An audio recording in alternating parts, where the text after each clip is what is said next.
பார்க்க போகிற celebrity Sun டிவியில் ரீசெண்டாக டெலிகாஸ்ட் ஆகி ரொம்பவே ஃபேமஸாக போயிட்டுருக்க செவ்வந்தி சீரியலோட ஹீரோயின் செவ்வந்தியை பற்றி தான். இவங்கள பற்றின ஃபுல் டீட்டெயில்ஸ் தெரிஞ்சுக்கிறதுக்கு முன்னாடி சேனலை சப்ஸ்கிரைப் பண்ணாதவங்க மறக்காமல் சப்ஸ்கிரைப் பண்ணிக்கோங்க. அப்போ தான் நாங்கள் போடுற வீடியோஸ் உங்களுக்கு நோட்டிஃபிகேஷனாக வரும். வாங்க வீடியோக்குள்ளே போகலாம். செவ்வந்தியோட உண்மையான பெயர் திவ்யா. இவங்க அப்பா பெயர் ஸ்ரீதர். இவங்க பெங்களூரில் 1993 டிசம்பர் மாதம் 11 பிறந்திருக்காங்க. தன்னோட பள்ளி படிப்பை எல்லாத்தையுமே பெங்களூரில் தான் முடிச்சிருக்காங்க. இதுக்கப்புறம் நெக்ஸ்ட் என்ன பண்ணலாம், 12th முடித்ததுக்கப்புறம் நம்ம என்ன படிக்கலாம் அப்படின்னு யோசிக்கும் போது அவங்களுக்கு விருப்பமாக இருந்தது பிஸ்னஸ் ஃபீல்டு. அதுக்குள்ளே போயிடணும் நம்ம எப்படியாவது. ஏன்னா அவங்க அப்பா பிஸ்னஸ் ஃபீல்டுக்குள்ளே தான் இருக்காங்க. அதனால நம்மளும் அவங்க அப்பாவை பார்த்தே இவங்களும் வளர்ந்தனால இவங்களுக்கும் அந்த பிஸ்னஸ் மேலே தான் நிறைய ஆசை வந்திருக்கு. அந்த ஆசை பிபிஏ எடுத்து படிக்க தூண்டியிருக்கு. அதனால தான் 3 வருஷம் பிபிஏ எடுத்து படித்து முடிக்கிறாங்க. அந்த டைம்லேயே இவங்களுக்கு மாடலிங் ஃபீல்டில் ஒரு விருப்பம் ஏற்படுது. அதுக்கு காரணம் அவங்களுடைய ஃப்ரெண்ட்ஸ் சர்க்கிள் தான். ஏன்னா ஸ்கூல்லே இவங்க பரதநாட்டியம், அந்த வெஸ்டர்ன் டான்ஸு, அதே மாதிரி மியூசிக், இப்படி கல்ச்சுரல் ஆக்டிவிட்டீஸில் ரொம்பவே ஆக்டிவாக இருப்பாங்களாம். நிறைய விஷயங்கள் கற்றுக்கிட்டாங்க எக்ஸ்ட்ரா கரிக்குலர். ஸோ காலேஜ்லேயும் அதை யூஸ் பண்ணியிருக்காங்க. அப்படி யூஸ் பண்ணும்போது அவங்க ஃப்ரெண்ட்ஸ் எல்லாருமே நீ ரொம்ப அழகாக இருக்க, அது மட்டும் இல்லாமல் நீ இந்த மாடலிங் அந்த மாதிரிலாம் சொல்கிறாங்களே அதெல்லாம் பார்ட்டிசிபேட் பண்ணேன்னா இன்னும் நல்லா டெவலப் ஆகலாம் அப்படிங்கிற மாதிரிலாம் சொல்லும்போது இவங்களுக்குள்ள ஒரு ஆசை, சரி நம்ம அதை பார்ட்டிசிபேட் பண்ணலாம் அப்படின்ட்டு ஃபஸ்ட்டு காலேஜில் நடந்த ஒரு ரேம்ப் வாக்கில் தான் இவங்க கலந்துகிட்டு இருந்திருக்காங்க. அதுலேயே இவங்க நல்லா ப்ரைஸ் எல்லாம் வாங்கவும் இவங்களுக்குள்ளேயே ஒரு ஓன் கான்ஃபிடென்ஸ் வந்துருச்சு. ஓகே, நம்ம இதுக்கப்புறம் இந்த ஃபீல்டுக்குள்ளேயே போனால் கூட நம்ம ஷைன் பண்ணலாம், நம்ம சினிமாலெல்லாம் போகலாம் அப்படிங்கிற மாதிரி ஒரு ஆசையை இவங்களே வளர்த்துக்கிற ஆரம்பிச்சிட்டாங்க.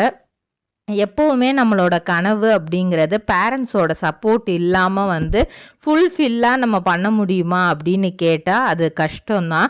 இவங்க தன்னோட ஆசையை பேரண்ட்ஸ்கிட்ட போய் சொல்கிறாங்க. அப்படி பேரண்ட்ஸ்கிட்ட சொல்லும்போது மற்ற பேரண்ட்ஸ்லாம் சினிமாவா, மாடலிங்கா, அதெல்லாம் தேவையே இல்லை அப்படிங்கிற மாதிரி இதாக சொல்லுவாங்க. ஏன்னா சினிமா பேக்ரவுண்ட் இல்லாத ஒரு அப்பா அம்மா, சினிமா பேக்ரவுண்ட் இருக்கிறவங்களுக்கு சினிமா பற்றின டீட்டெயிலிங் தெரியும். ஆனால் இவங்க சினிமா பேக்ரவுண்ட் இல்லாதவங்க, தன்னோட பொண்ணு தன்னை மாதிரியே பிஸ்னஸ் ரிலேட்டடாக படிக்குது அப்படின்னு ஆசையோடு இருந்த அப்பாவுக்கு இதை ஃபஸ்ட்டு கேட்கும்போது ஒரு மாதிரி தான் இருந்திருக்கு. அதுக்கப்புறம் ஓகே, அதுதான் உன்னோட விருப்பம்னா நீ தாராளமாக அதை பண்ணு, நாங்கள் கண்டிப்பாக உனக்கு ரெஸ்ட்ரிக்ஷன் கொடுக்க மாட்டோம் அப்படிங்கிற மாதிரி சொல்லிட்டு அவங்க பேரண்ட்ஸே, அவங்க அம்மா நிறைய ஆடிஷன் எல்லாமே அவங்களே மாடலிங் ஆடிஷன் எல்லாமே கூட்டிகிட்டு போவாங்களாம். கன்னட இண்டஸ்ட்ரியில் நடந்த ஒரு மிகப்பெரிய காம்படிஷன்லையும் இவங்க கலந்துட்டு இருந்திருக்காங்க மாடலிங் ஃபீல்டில். அந்த காம்படிஷன் மூலியமாக தான் இவங்களுக்கு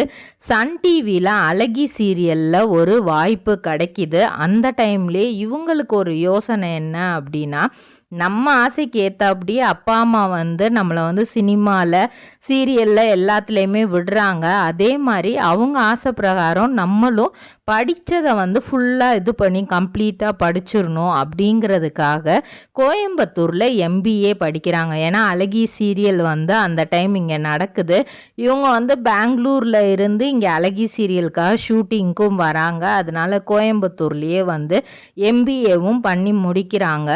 அந்த டைமில் அழகி சீரியல் பண்ணிகிட்டே இருக்காங்க. ஒரு சைடு அவங்களோட லாங் டைம் பாய் ஃப்ரெண்டை அவங்க வீட்டில் பேசி திருமணமும் செஞ்சுக்கிறாங்க. அவங்களுக்கு ஒரு பெண் குழந்தையும் இருக்காங்க.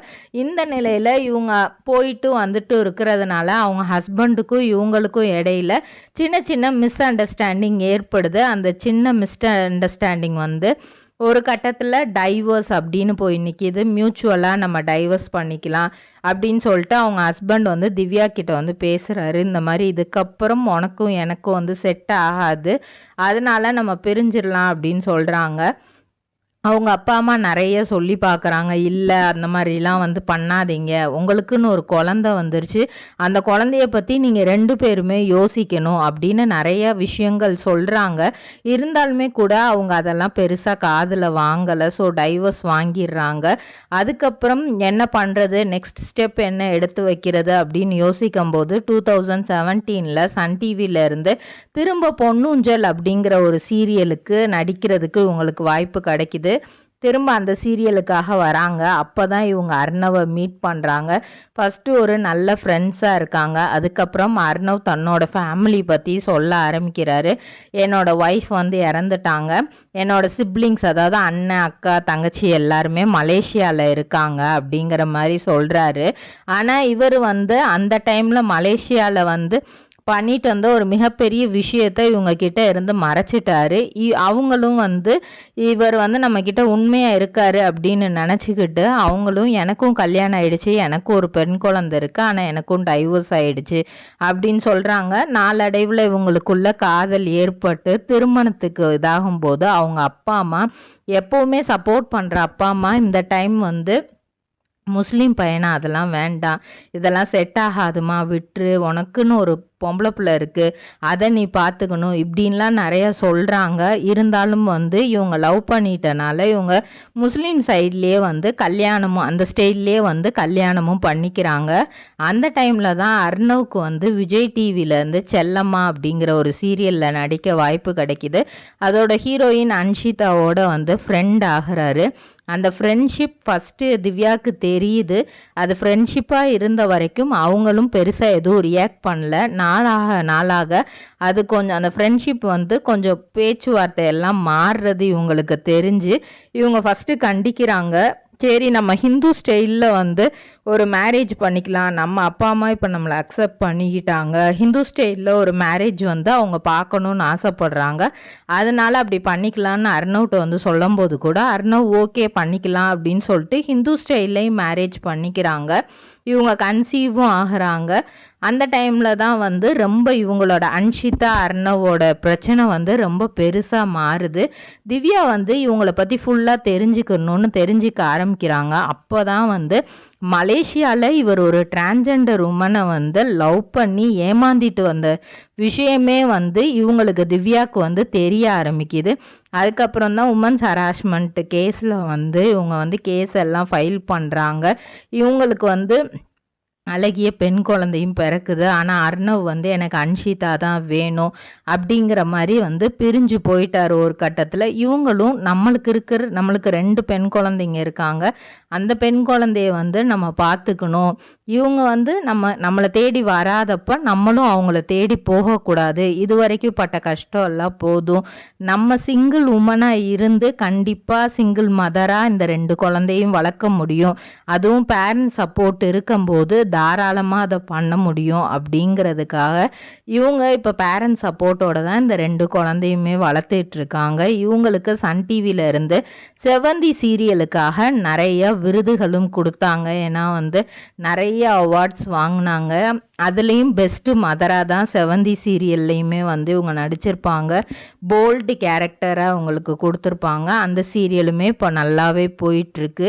இப்போது அன்ஷிதாவோட இவங்க பிக் பாஸுக்கு அர்ணவ் போனாங்க. அந்த டைமில் வந்து அன்ஷிதாவுக்கு வந்து வேறு ஒரு ரிலேஷன்ஷிப் அங்கே பிக் பாஸ்க்குள்ளே தானனால அர்ணவும் அன்ஷிதாவுமே பிரிஞ்சிட்டாங்க.